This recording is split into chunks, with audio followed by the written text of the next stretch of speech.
Welcome to Sri Chakra news bulletin. ముందుగా headlines. గని ప్రమాద బాధితులను పరామర్శించిన మాజీ ఎమ్మెల్యే కోరుకంటి చందర్. మైసమ్మ తల్లికి బోనం సమర్పించుకొని మొక్కులు చెల్లించుకున్న Chennur MLA Vivek Venkataswamy. Indian oil బంకులో చోరీ.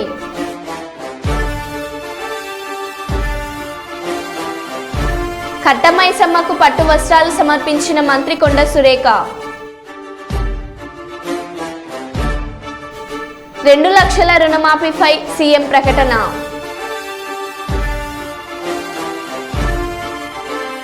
అంగరంగ వైభవంగా ఆషాఢమాస దశాబ్ది బోనాల ఉత్సవాలు.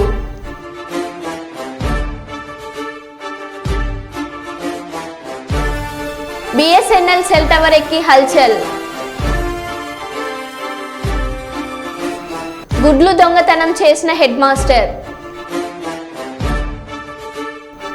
మైబాద్ పట్టణంలోని లండన్ కిడ్స్ పాఠశాలలో చిన్నారులతో బోనాల పండుగ నిర్వహించిన పాఠశాల యాజమాన్యం. ఇక వివరాల్లోకి వెళ్తే, ఆషాఢ మాసం బోనాల పండుగను పురస్కరించుకొని ఆదివారం హర్యానా గవర్నర్ బండారు దత్తాత్రేయ హైదరాబాద్ రామ్నగర్లోని తన నివాసంలో బోనాల వేడుకలు నిర్వహించారు. వేడుకలకు మాజీ ఉపరాష్ట్రపతి వెంకయ్యనాయుడు హాజరయ్యారు. అనంతరం ఆయన మాట్లాడుతూ తెలంగాణ ప్రజలకు బోనాల శుభాకాంక్షలు తెలియజేశారు. ఈ కార్యక్రమంలో దత్తాత్రేయ కుటుంబ సభ్యులు తదితరులు పాల్గొన్నారు.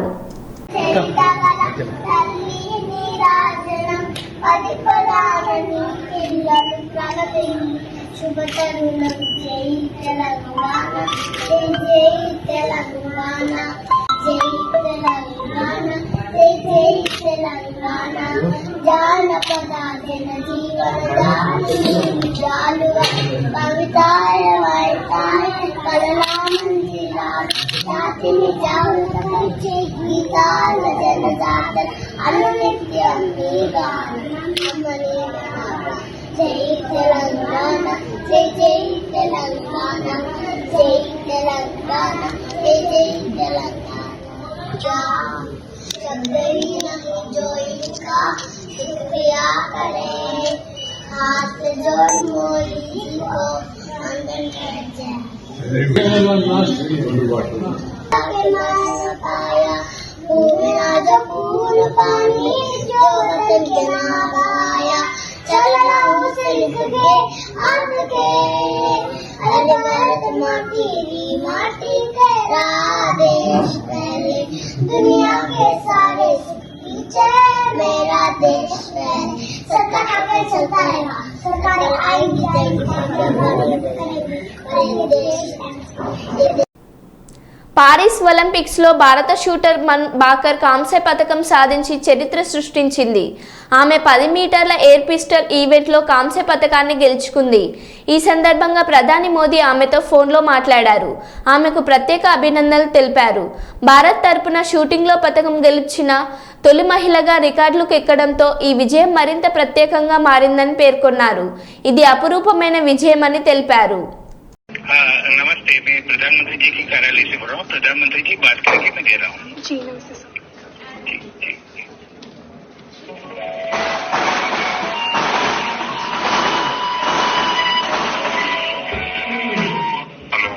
हेलो नमस्ते सर. हेलो नमस्ते, खूब अभिनंदन, आपको बहुत बहुत बधाई. बहुत बहुत शुक्रिया सर. आप कैसे हैं? मैं बहुत बढ़िया से. आप तो ये तुम्हारी सफलता का खबर सुनने के बाद और उत्साह और आनंद में हूँ. जी अच्छा कर रहे हैं हमारे खिलाड़ी यहाँ पे. अभी आप स्वयं को वैसे 0.1 से आप सिल्वर आपका रह गया, जी, लेकिन उसके बावजूद भी आपने देश का नाम रोशन किया. आपको 2 प्रकार की क्रेडिट मिल रही है. एक तो आप कहाँ से पदक लाई, लेकिन भारत की पहली महिला है जो इस खेल में मेडल लेके आई हो. जी सर. हाँ जी, शुक्रिया सर. मेरी तरफ से बहुत बहुत बधाई है. देखिए, टोक्यो ओलंपिक्स में राइफल ने तेरे साथ दगा कर दिया. हाँ जी. लेकिन इस बार तुमने सारी कमियों को पूरा कर दिया. बिल्कुल सर, अभी और भी मैचेस हैं आगे, तो उनमें भी उम्मीद रहेगी कि अच्छा करूं मैं। मुझे पक्का विश्वास है आगे की मैचेस भी बहुत अच्छा करोगी आप, क्योंकि ये बिगिनिंग इतना अच्छा है, उसके कारण तुम्हारा उत्साह भी बढ़ेगा, आत्मविश्वास भी बढ़ेगा। जी सर, देश बिल्कुल को भी उसका लाभ होगा। बिल्कुल सर। बाकी सब साथी एकदम प्रसन्न है, व्यवस्थाएं ठीक है सर वहाँ? सब बहुत खुश हैं सर, और अभी नमस्ते भी कह रहे हैं आपको।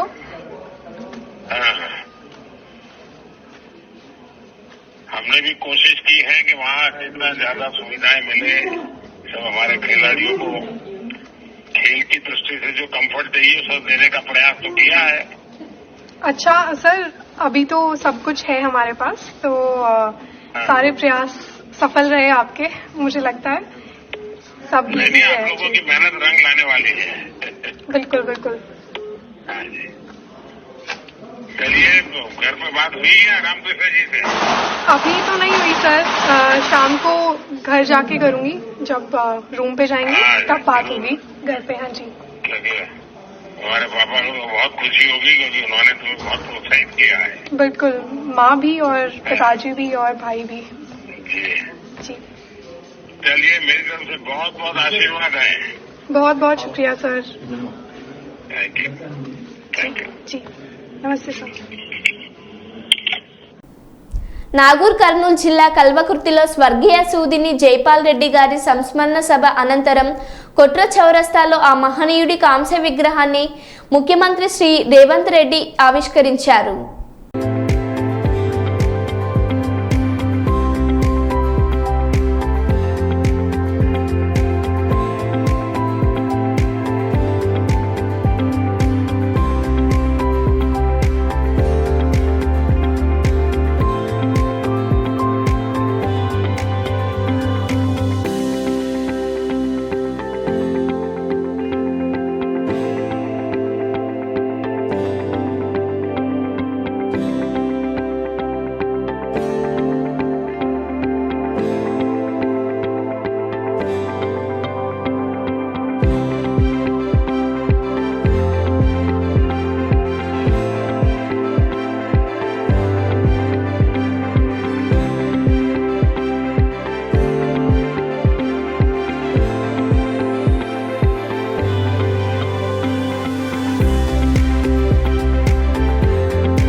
అమ్మవారికి ఆషాఢ సారె సమర్పించిన విజయవాడ నగర పోలీస్ కమిషనర్ రాజశేఖర్ బాబు.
రెండు లక్షల రుణమాఫీపై సీఎం రేవంత్ కీలక ప్రకటన చేశారు.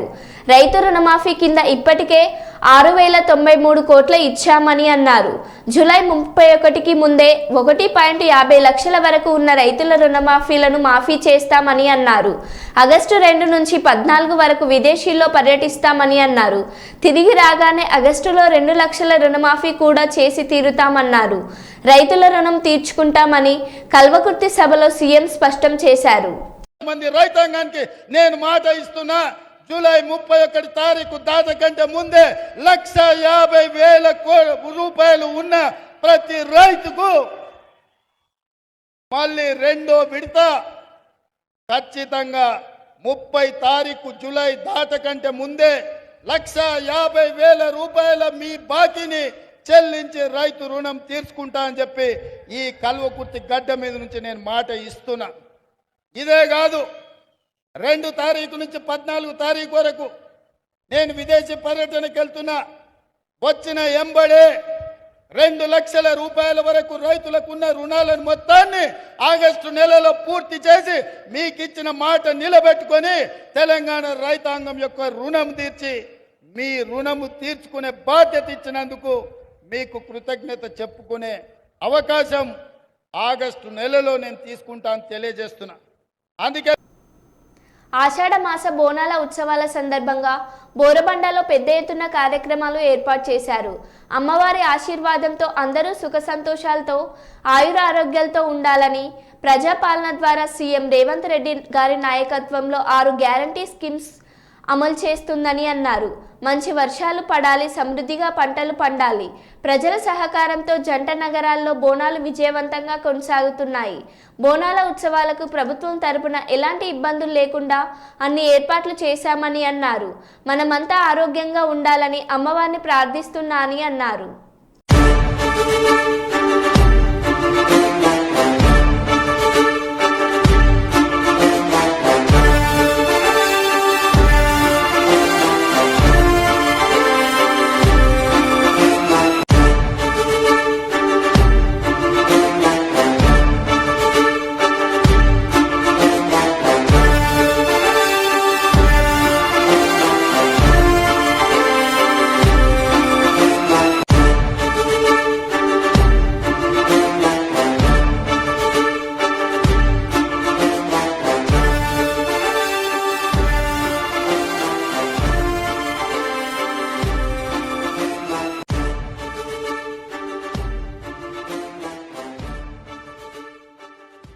ఆశీర్వచనం అందరిపై ఉండి సల్లంగా ఆరోగ్యాలతో ఉండాలని అమ్మవారిని ప్రార్థిస్తూ రాష్ట్ర వ్యాప్తంగా కూడా గ్రామీణ ప్రాంతంలో ఎక్కడైనా అందరూ సమృద్ధిగా వర్షాలు పడి నేటి ఇబ్బందులు లేకుండా రైతులంతా కూడా వ్యవసాయంతో సుఖ సంతోషంగా ఉండి అందరూ కూడా ఆరోగ్యాలతో ఉండాలని అమ్మవారిని ప్రార్థిస్తూ అది మా మధుగారి అందరూ కూడా అమ్మవారి ఆశీర్వచనం ప్రత్యేక జిల్లాలో 2 రోజులు ఇష్టపడాలి అందరం కూడా కోరుకుంటూ అమ్మవారికి ఉండకుండా దండం జరుగుతుంది.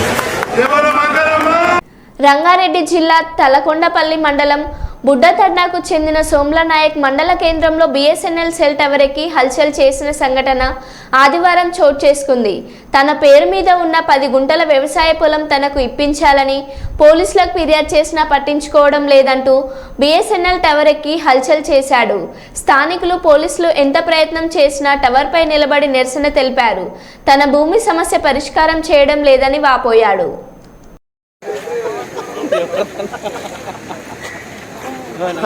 అన్న అలా కూర్చో పట్ట చేస్తాం పైన అదే ఎక్కడ పొలం కూర్చుంటే పట్ట అవుతుంది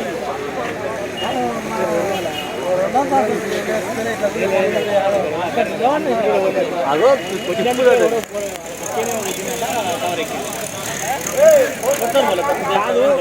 గుర్రెకి నేను బాగా గుర్తుపట్టిండు.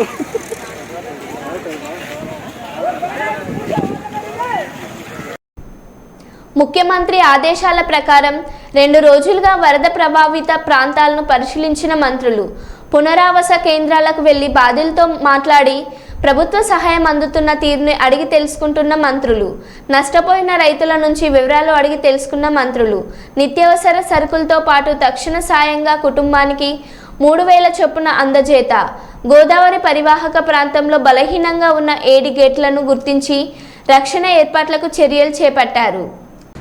ఇంతలోనే విపత్తు వచ్చింది. గోదావరి నది ఉప్పొంగింది. దానివల్ల అటు వెస్ట్ గోదావరి, ఈస్ట్ గోదావరిలో చాలా ప్రాంతాలు ముంపుకు గురయ్యాయి. చాలా గ్రామాలు ముంపుకు గురై ప్రజలు చాలా అవస్థలు పడుతున్నారు. మీరందరూ సజీవ సాక్షులు. గతంలో కూడా మీరు పనిచేశారు. గత 5 సంవత్సరాలు ఎప్పుడైనా ఒక విపత్తు వస్తే, ఎప్పుడైనా వరదలు వస్తే ముఖ్యమంత్రి ఎప్పుడైనా సరే రివ్యూ తీసుకొని అధికార యంత్రాంగానికి అలర్ట్ చేసినటువంటి రోజు ఒక్కటైనా ఉందా? ఆ రోజు 5 సంవత్సరాల్లో ఒక మంత్రి అయినా ఒక అధికారి అయినా గ్రామాలకు వెళ్ళి పేదవాడికి పలకరించినటువంటి దాఖలాలు ఎక్కడైనా ఉందా? మొన్న ఎప్పుడైతే భారీ వర్షాలు వస్తాయి, గోదావరి నదికి విపరీతంగా వరదొస్తుందని తెలిస్తే మా విపత్తుల శాఖ మంత్రి శ్రీమతి అనిత గారు జూమ్లో కాన్ఫరెన్స్ తీసుకొని కలెక్టర్కి అలర్ట్ చేశారు. ఏవైతే ముంపు ప్రాంతాలు ఉన్నాయో, ముంపు మండలాలు ఉన్నాయో అధికార యంత్రాంగానికి అప్రమత్తం చేసి ఏ ఒక్క ప్రాణ నష్టం జరగకూడదు, వారందరికీ సురక్షిత ప్రాంతాలకి తరలించడమే కాదు, మీరు చూశారు గతంలో వరదొస్తే తరలించి వారికి బస్తాల్లాగా ఒక స్కూల్లోనో కొట్లోనో పెట్టేయడమే తప్ప ప్రభుత్వాలు చూడక ఆర్తనాదాలు విన్నాం. మాకు భోజనం అందడం లేదు, పిల్లలకు పాలు అందడం లేదు, సకాలంలో నీళ్లు లేవు, టాయిలెట్స్ లేవని. ఈ 5 రోజుల్లో ఎక్కడైనా ఒక వార్త వచ్చిందా? భోజనాలు పెట్టాం, పిల్లలకు పాలు ఇచ్చాం, వాటర్ ఇచ్చాం, వాళ్ళు మళ్ళీ నార్మల్గా వచ్చి ఇంటికి వెళ్ళేసరికి 3,000 రూపాయలు పరిహారం కూడా ఇచ్చి వాళ్ళందరికీ న్యాయం చేశాం. ఈరోజు ఈరోజు ఈ 2-3 జిల్లాలు తిరుగుతుంటే గత ప్రభుత్వం పాపాల వల్ల ఏవైతే పురాతనమైనటువంటి కాలువలు ఉన్నాయో, గెడ్డలున్నాయో 5 సంవత్సరాలు గాలికి వదిలేశారు. కనీస స్థాయిలో మెయింటెనెన్స్ చేయలేదు. కనీసం ఒక తట్టెడు మట్టి తీసి ఆ కాలువలో ఉన్నటువంటి అడ్డు కూడా తీయకపోవడం వల్ల నిన్న వచ్చినటువంటి వరదలకి ఆ కాలువలు పొంగి 1000 ఎకరాలు రైతు పెట్టినటువంటి పంట పూర్తిగా నాశనం అయిపోయింది. ఈరోజు చంద్రబాబు నాయుడు గారు అసెంబ్లీలో పిల్లలకు మధ్యాహ్న భోజనంలో ఇవ్వాల్సిన గుడ్లు హెడ్ మాస్టర్ లంచ్ బ్యాగ్లో దర్శనమిచ్చాయి. కామారెడ్డి జిల్లా రామారెడ్డి మండలం పోసానిపేట ప్రాథమిక పాఠశాలలో ఈ ఘటన జరిగింది. స్కూల్లో 55 మంది పిల్లలకు 55 గుడ్లు పంపగా 49 మాత్రమే ఉండడంతో తల్లిదండ్రులు వీడియో తీసి సోషల్ మీడియాలో పోస్టు చేశారు. హెచ్ఎం జోష్న దేవి గుడ్లను ఇంటికి తీసుకెళ్తున్నారని డీఈఓకి ఫిర్యాదు చేశారు. దీనిపై విచారణ చేస్తామని డీఈఓ తెలిపారు. లంచ్ బాక్స్ ఉన్నదమ్మా? ఏమది పెద్ద మేడం ఏడుంది మేడం గ్రామ పంచాయతీ మీటింగ్ అంటే సరే, నేను గ్రామ పంచాయతీ కాడికి పోతున్నా. ఇలా ఎవరు పెట్టిందని చెప్తాను సంగతి. నీ పేరు ఎందుకు చెప్తావమ్మా? మీకోసం కాదు. ఈ ప్రైమరీ స్కూల్కి ఎన్ని గుడ్లు ఇచ్చినావు? 50. మరి అక్కడ ఎన్ని ఉన్నాయి? నేను ఎందుకు చూస్తారు వీళ్ళు ఎంతమంది అటెండెన్స్?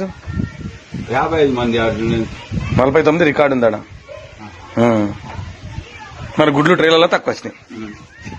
మరి ఇప్పుడు వీడికి ఏదైతే పంపించినావు? వీడికి 50 పంపించిన. రైట్, అదే చెప్పారు. ఆ అమ్మ కూడా చెప్పింది వచ్చినాయి వీడికని, తర్వాత మాయమైన అని చెప్పారు. మంచిది. మందమర్రి మండలం బొక్కలగుట్ట రాజీవ్ రహదారి సమీపంలో గాంధారి మైసమ్మ తల్లి బోనాల జాతర ఎమ్మెల్యేగా గెలుపొందిన తర్వాత గాంధారి మైసమ్మ తల్లికి బోనం సమర్పించుకోవడం సంతోషంగా ఉందని, రాష్ట్రంలో వర్షాలు మంచిగా కురిసి రైతులకు మంచి పంటలు పండాలని అమ్మవారిని కోరుకుంటున్నానని అన్నారు. అమ్మవారి ఆశీస్సులతో కాంగ్రెస్ పార్టీ ఇచ్చిన 6 గ్యారంటీ పథకాలను కాంగ్రెస్ ప్రభుత్వం అమలు చేస్తుందని అన్నారు. పేద ప్రజలకు ఇందిరమ్మ ఇండ్లు అందించేందుకు కాంగ్రెస్ ప్రభుత్వం ప్రణాళికలు చేస్తుందని అన్నారు.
ప్రాంతంలో గంధారు మైసమ్మ బోనాలు చాలా పెద్ద ఎత్తున అందరూ కూడా మీరు చూస్తున్నారు. ఇప్పుడు దర్శనానికి 2 కిలోమీటర్ల లైన్ ఆల్రెడీ ఉంది. బోనాలు అక్కడ పెట్టడం జరిగింది. అన్ని బోనాలు కూడా ఇక్కడ గంధారు మైసమ్మ ధరించి ప్రజలందరూ కూడా వారి కోరికలన్నీ కూడా మొక్కుకుంటారు. నేను కూడా ఏదో మొక్కుకున్నా. ఈసారి మంచి వర్షాలు పడుతున్నాయి, రైతులకు మంచి పంటలు పడాలి, ఎక్కువ ఎత్తున ఆదాయం రాష్ట్రానికి రావాలి, గ్యారంటీ ఏదైతే చెప్పినారో అవన్నీ కూడా అమలు కావాలి. ప్రత్యేకంగా ప్రజలందరూ కూడా ఆ ఇల్లు గురించి మీరు తొందరగా గ్యారంటీ అమలు చేయమని చెప్పి ప్రజలు కోరుతున్నారు. రాష్ట్ర ప్రభుత్వము ఎట్లయితే రుణమాఫీ చేయాలని కంకణం కట్టుకుందో ఈ ఇందిరమ్మ ఇల్లును కూడా త్వరలోనే అందరికీ కూడా ఈ బడ్జెట్లో పెట్టడం జరిగింది. 72,000 కోట్ల రూపాయలు అగ్రికల్చర్ సెక్టర్కి రాష్ట్ర ప్రభుత్వం పెట్టింది. రైతులకు ప్రజలకు అందరికీ కూడా మేలుగా చేయమని చెప్పి గంధారు మైసమ్మ గారిని మొక్కడం జరిగింది. రెవెన్యూ వ్యవస్థను నా స్నేహితుని కొడుకు భ్రష్టు పట్టించాడని తిరుపతి మాజీ ఎంపీ చింతమోహన్ ఆరోపించారు. ఆదివారం మదనపల్లి సబ్ కలెక్టర్ కార్యాలయాన్ని ఆయన సందర్శించి మాట్లాడుతూ, మదనపల్లి సబ్ కలెక్టర్ కార్యాలయంలో రెవెన్యూ ఫైళ్లను దగ్ధం చేయడం క్షమించరాని తప్పన్నారు. నా స్నేహితుని కొడుకు ముఖ్యమంత్రి అయ్యాక రెవెన్యూ వ్యవస్థనే సర్వనాశనం చేశాడని తప్పుపట్టారు. నిందితులు ఎంతటి వారైనా వదలకుండా శిక్షించాలన్నారు. ఆఫీసును గాలి చేశారు మదనపల్లిలో. ఇది దారుణం. దీన్ని మేము ఖండిస్తున్నాం.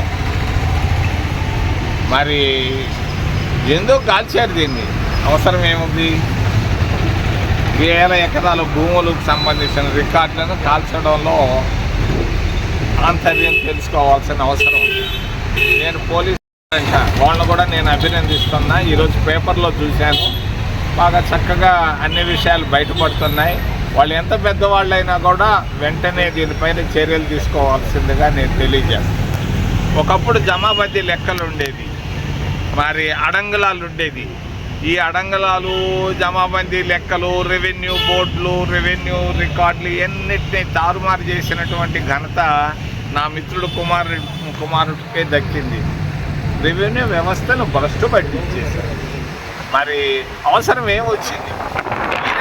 డ్రోన్లు ఏంది సర్వే చేసేదానికి? తహసీల్దార్ ఒక ఆయన ఉంటే, బియ్యములుండే, బియ్యములుండే, వాళ్ళని వదిలిపెట్టి డ్రోన్లతో ఏందా నువ్వు సర్వే చేయించేది? పిచ్చోడా, ఎవడు చెప్పాడు ఈ సలహా నీకు? అదేంటి అది? నువ్వు అదేదో రాళ్ళు వేస్తే రాయి పైన కూడా నీ బొమ్మ ఎదుగా? పిచ్చోడా, ఇవన్నీ తప్పు. ఇది రెవెన్యూ వ్యవస్థని చక్కగా మళ్ళా మామూలు ఆ రెవెన్యూ వ్యవస్థను పాత వ్యవస్థకు తీసుకురావాలని నేను డిమాండ్ చేస్తున్నా.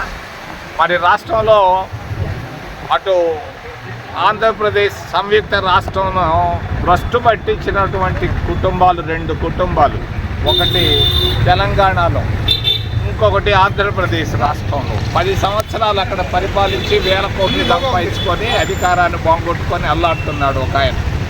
ఇక్కడ ఒక ఆయన 10 సంవత్సరాలు ఆ కుటుంబం అధికారాన్ని మరి సాధించుకొని, మరి అంతేకాదు మరి అది వేల కోట్లు కూడా సంపాదించారు. మరి ఈ 2 కుటుంబాల వల్ల ఎక్కడో ఉండాల్సినటువంటి ఆంధ్రప్రదేశ్ రాష్ట్రం భ్రష్టు పట్టిపోయింది. ఆర్థిక వ్యవస్థ భ్రష్టు పట్టిపోయింది, రెవెన్యూ వ్యవస్థ భ్రష్టు పట్టిపోయినాయి, అన్ని వ్యవస్థలు భ్రష్టు పట్టిపోయినాయి. ఒకప్పుడు లార్డ్ మెకాలైన ఆయన 200 సంవత్సరాల నాడు రెవెన్యూ వ్యవస్థను ఇక్కడ పటిష్టంగా తీసుకొచ్చాడు. అటు మద్రాసు రాష్ట్రంలో, ఆంధ్రప్రదేశ్ రాష్ట్రంలో. ఇక్కడ ఈ వ్యవస్థను పాడు చేసినటువంటి మనిషి మా మిత్రుడు కుమారుడు జగన్మోహన్ రెడ్డి చర్యలు నేను ఖండిస్తున్నా. వెంటనే చంద్రబాబు నాయుడు దీనిపైన చర్యలు తీసుకోవాలని, ఎంత పెద్దోళ్ళైనా పర్వాలేదు వెంటనే వాళ్లకు శిక్ష పడాలని నేను డిమాండ్ చేస్తూ ఒక ఆయన 7.5 కోట్లు అంటాడు, ఇంకొక ఆయన 13.5 కోట్లు అంటాడు. దీనికి 5 కోట్ల వ్యత్యాసం ఉండాల్సిన అవసరం లేదు.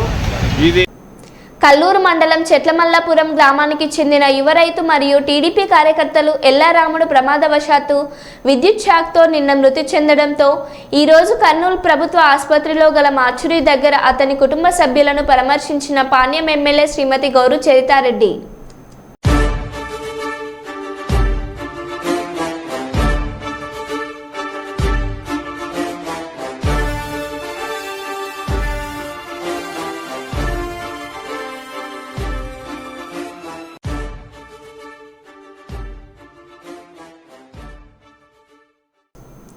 మరో బులెటిన్లో మళ్ళీ కలుద్దాం. Stay tune.